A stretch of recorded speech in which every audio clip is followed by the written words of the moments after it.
Hello, everybody. We are here today with Clay Barnes, who is was born in United States, where his parents are also.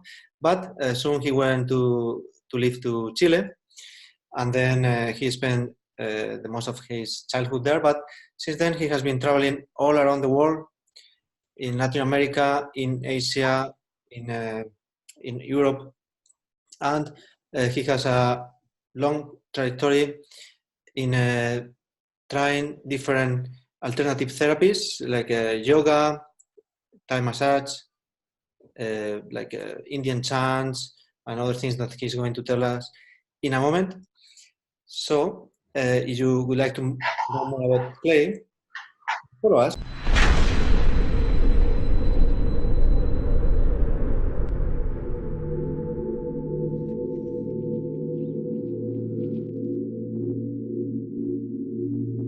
Well, Clay, it's a pleasure to have you here. Thank you very much.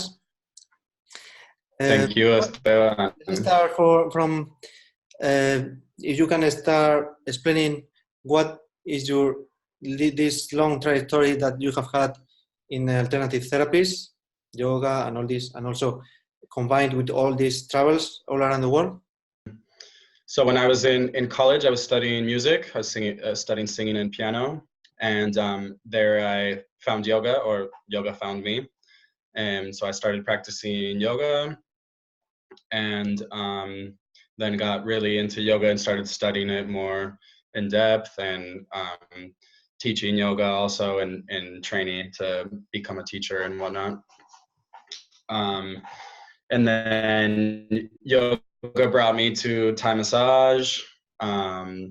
And then I fell in love with Thai massage pretty much instantly as well, and started studying Thai massage and working as a therapist, as a massage therapist. I also went to a massage school in the US and went out to Asia for 3 months to study Thai massage out there in the homeland of the tradition.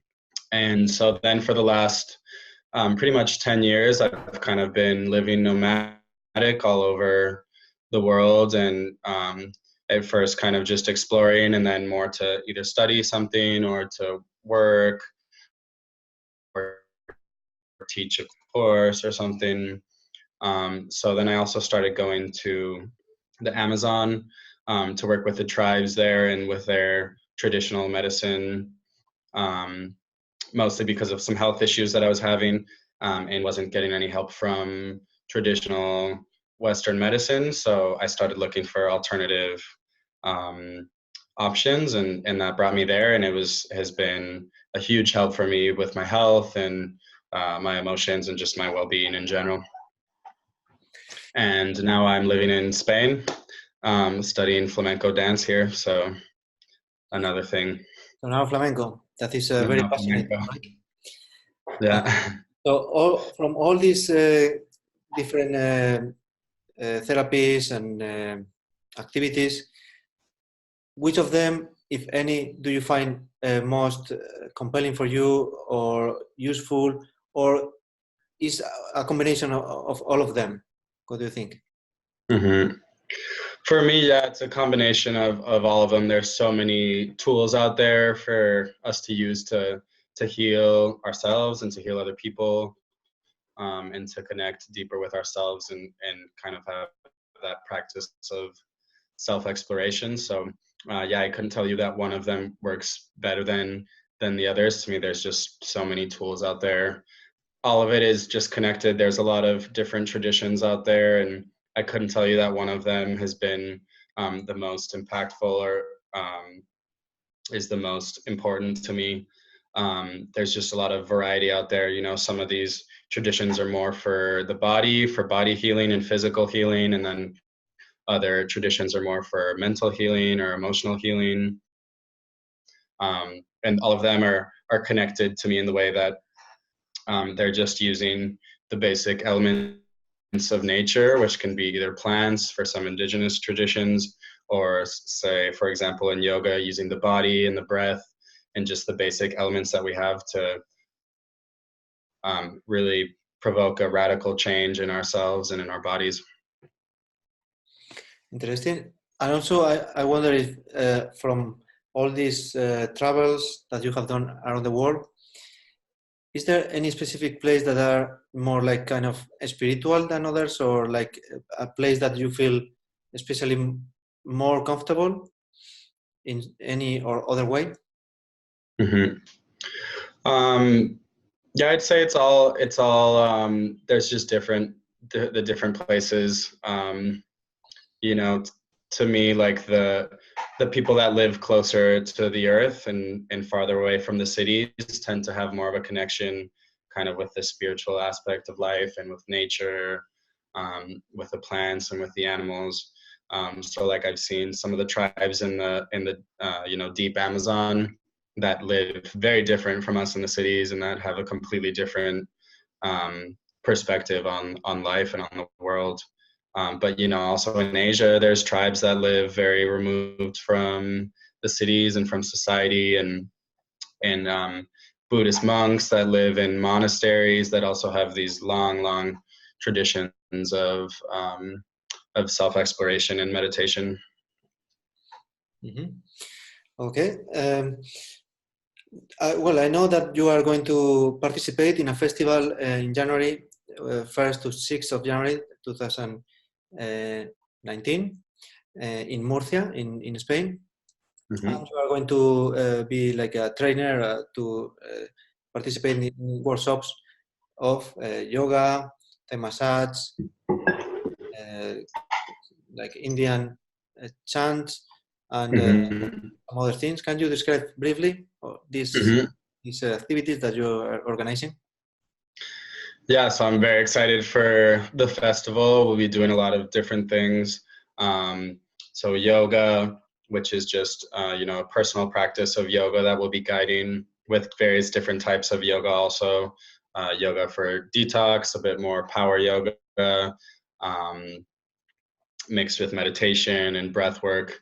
And then we'll also be doing acro-yoga, which is a little different than yoga in that it involves other people. So there's kind of acrobatic postures and movements that we do with a partner or with even 3 people or 4 people and so on.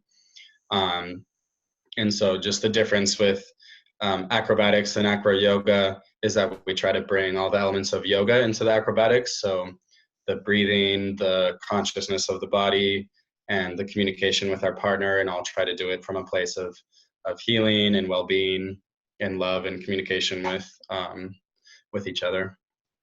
And then we'll also be doing Thai massage workshops at the festival, so people can learn a little bit about what the tradition of Thai massage is and how to give Thai massage, and then everybody will both give and receive Thai massage in the workshop. So people usually leave the Thai massage workshops very happy and relaxed, you know, with the face kind of sleepy. And then we'll be doing kirtan at night too.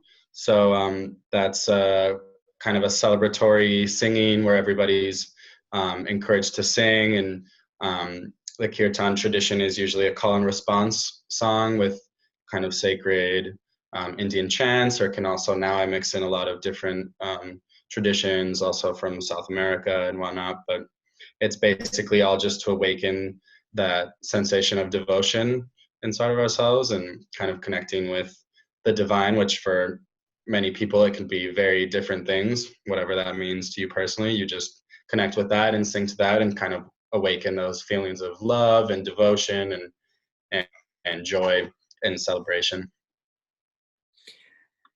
So it's a set of complementary activities that you are going to do.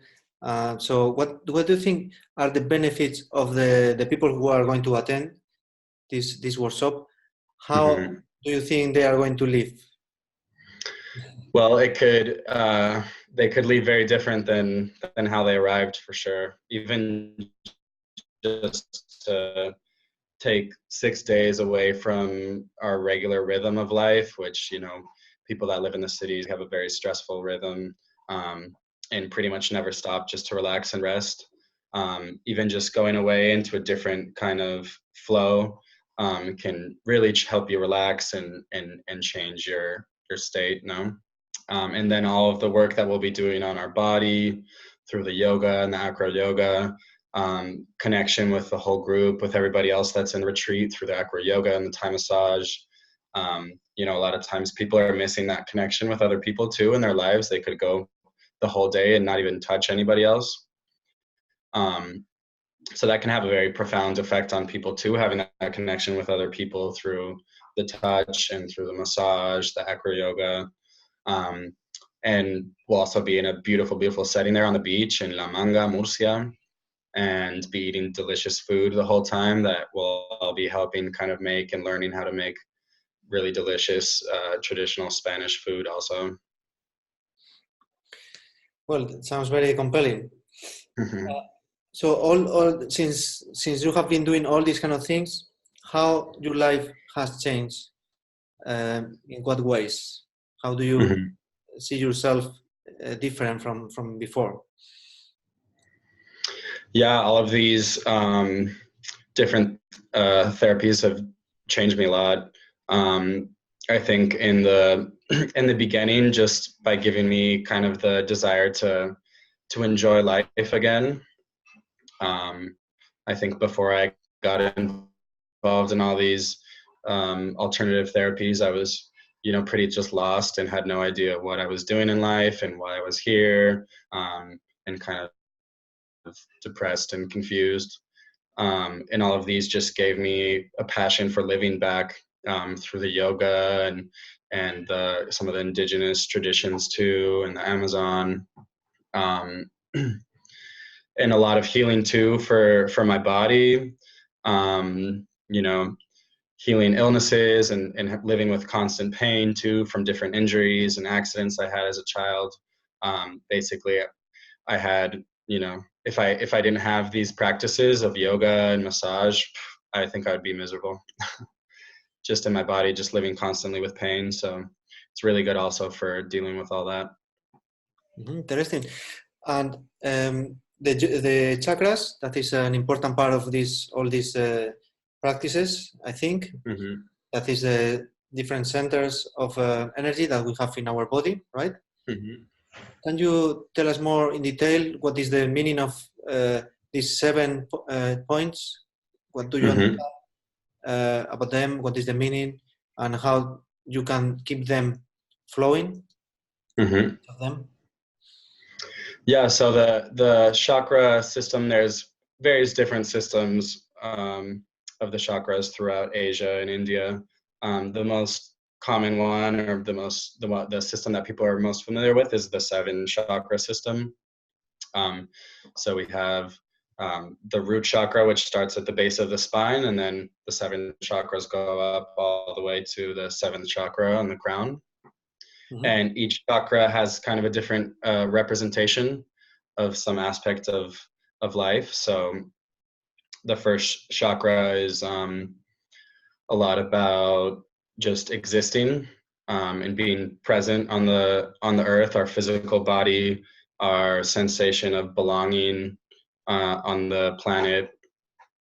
And then the 2nd chakra is where all the sexual energy center is. So reproduction and creativity comes from there. And then the 3rd chakra, which is the right in the solar plexus, is the center of our will and of our willpower. So that's where we get our energy to act. Now, when we have ideas, we start to bring the energy up through the chakras, and then to actually manifest them and act them out, we have to connect with that center. It's kind of the fire in the abdomen, also the digestive system, the digestive fire. And then the 4th chakra is the heart chakra. So that's pretty self-explanatory. No, it's kind of the love center, the connection with other people, our openness to life.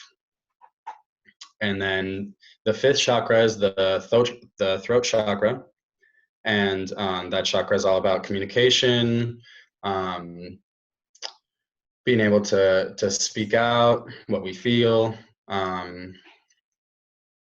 song, vibration, all of that, which is, you know, also connected to a lot of people of being able to express themselves.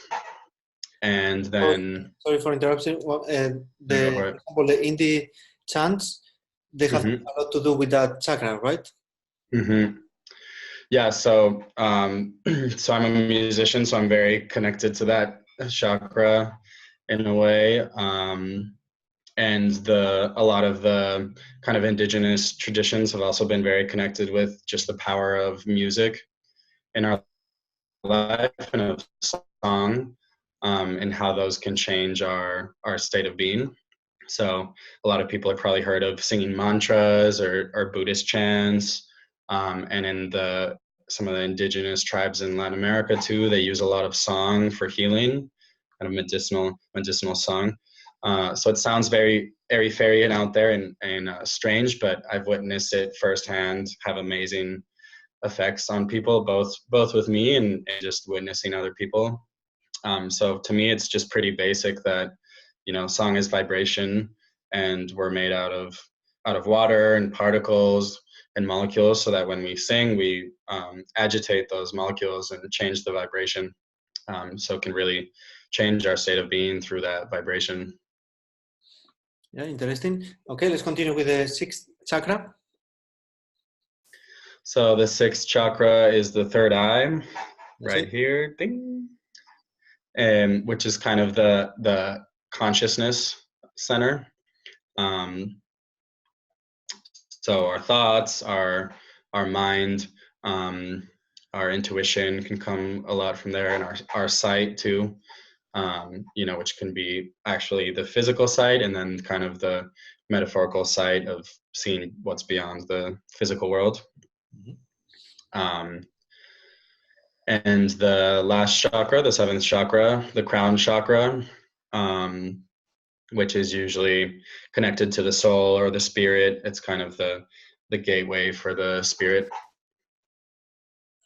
And so these 7 chakras also have a color system, starting with the root chakra is red, the second chakra is orange, the third chakra, the solar plexus, is yellow, the heart chakra is green, the throat chakra is blue, the crown is usually violet or purple, or sorry, the third eye is violet or purple, and then the crown is usually white or sometimes violet also. Good. And in the same way that the Indian chants affect more the chakra, I suppose, affect all of them, but especially that chakra. The yoga, for example, is affects more one of the chakras, so is the whole body. Well, there's different postures to work with different chakras in yoga, and I think in all of these traditions, depending on where the unbalance is energetically, then we can do certain things to bring balance back to that chakra. You know, it's pretty much scientifically proven now that we're energetic beings, that you know, there is an energy running through our body. So it sounds also very mystic and weird, but now we know because of science that we actually are made up of energy, and that there's energy flowing through our body, and that our intention actually changes the flow of the energy, and our consciousness changes the flow of the energy. So a lot of times these chakras can get out of balance because of different things in our lives, disease, or you know, some kind of lack of connection there with what that chakra represents. So through these practices like yoga or Thai massage, we can bring balance back to those chakras, and by moving the energy through our body, releasing energy that's, you know, stored up there that needs to be released, or sometimes giving energy to a chakra, to an energy center if there's lack of energy there. Mm-hmm. Also, you have been to Peru, Ecuador, for example, and you have been with sharing your experience with shamans there. Mm-hmm. And they use like natural herbs to treat also this it's other type of treatment or type of activity that also I suppose is to help you to find the balance within yourself and introspect, right? Can you say a little more about that? How does it work? and what are also the benefits that you have experienced within yourself? Mm-hmm. Mm-hmm. Yeah, so also within the indigenous traditions there's a lot of different traditions, but one of the things that I've seen in common with all of the different traditions is first that they all work with plants. Basically, they don't have access to Western medicine there. They don't have a pharmacy that they can go to if they get sick. The only thing they have there is just the natural world. So if somebody gets sick, then they have to use what they have there. And so they have this amazing tradition of working with plants. The jungle basically is their pharmacy. So I've seen them for pretty much any ailment you could possibly have. They're like, oh, we have a plant for that. And then they just go into the jungle and grab the plant and prepare it in a special way for the patient to consume it. And then the other thing I've seen in common with all the tribes is that in all these traditions, they always use music and song also to work with the person's energy. So I think they're doing the same thing, just moving energy through the body. They also have a lot of kind of a whole spiritual world that they believe in, and work with different spirits also, and call on spirits to heal people, or you know, different creatures from the forest. It's kind of a lot of like mystic philosophy there. Well, we could keep talking about these philosophies a long time, right? Mm-hmm. Let's move on. If, for example, somebody is starting to feel this kind of necessity, or passion about finding out more about what is happening real, I mean, in life, what is life about, what is the meaning of life. Also, for the science, as you said, many answers are currently, we are finding them in science, quantum physics, etc. Mm-hmm.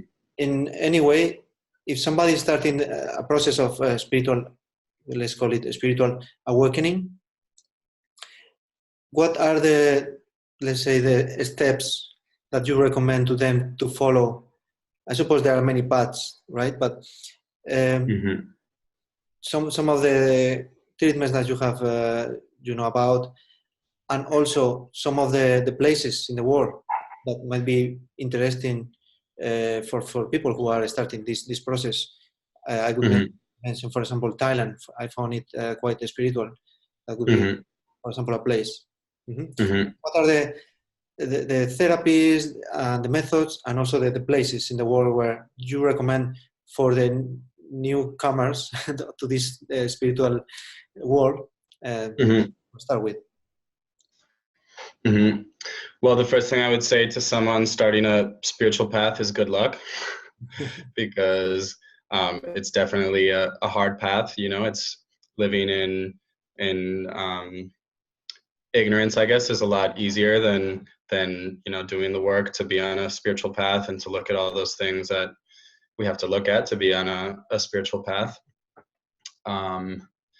And then, a lot of people think that you have to go somewhere really far away to be on a spiritual path too. And I would say it's totally not necessary. Pretty much wherever you are, you can start to work on things. I mean, there's pretty much yoga everywhere now, or meditation, different spiritual traditions, Buddhist monasteries. So there's tons of access. And then if there isn't anything directly there where you live, then online there's also infinite access to all of these traditions now too. So there's a lot of options. And then also going to these places that are kind of the birth places of these traditions is also amazing. Going to the Amazon to be with the tribes, or some of the Andean tribes in South America, Thailand, going to the Buddhist monasteries or the Thai massage schools. A lot of people go to India or Nepal. So I think there are definitely places where if you want to, if you find a practice that you really enjoy and connect with, that's the other thing is when you start, there's so many options. You kind of have to try different things and and see what you identify with. Since there are so many different paths, you just have to find what works for you, you know. Maybe someone tries yoga and it doesn't work for them, or they try meditation and it doesn't work for them. So just keep trying things until you find something that you really identify with. And then, yeah, if you want to go to the kind of the birthplace of that tradition, it's definitely an amazing experience. Okay, I hope people who are listening are taking notes, because a lot of useful information here. Okay, this is the last question. How do you see yourself in the future? What would you like to be doing? Where would you like to be living? Or maybe keep traveling all around the world? What would you like to do? How do you see yourself? Well, I'd say it's a complete mystery to me. Every time I seem to project myself into the future, then life throws a complete surprise at me. So who knows? Now I'm here in Spain studying flamenco dance, and very dedicated to that at the moment. And every day I fall more in love with flamenco and with dance. So I'll definitely be here for a couple years, probably studying that. And I think I'll always keep traveling and keep exploring the world. But I had already been traveling for about 10 years and exploring. So now I'm ready to kind of stay in one place and experience what it is to live in one place and not be a nomad for a little while at least. Mm-hmm. Okay, yes. I found I have been also traveling for some time, and it is very exciting, because every day is like a new adventure. But at the same time, it's a bit tiring, right? So sometimes you need to settle down for a while. It's good to, at least by time to time, to move to another place and get the new experiences, new feelings. Well, thank you very much, Clay, for sharing this all this wisdom with all of us. And well, I wish you all the best, first in this festival, and then in the future. And I hope that you have enjoyed as much as I have done. You are listening here, and well, see you soon. See you in another video. Thank you, Esteban. Thank you.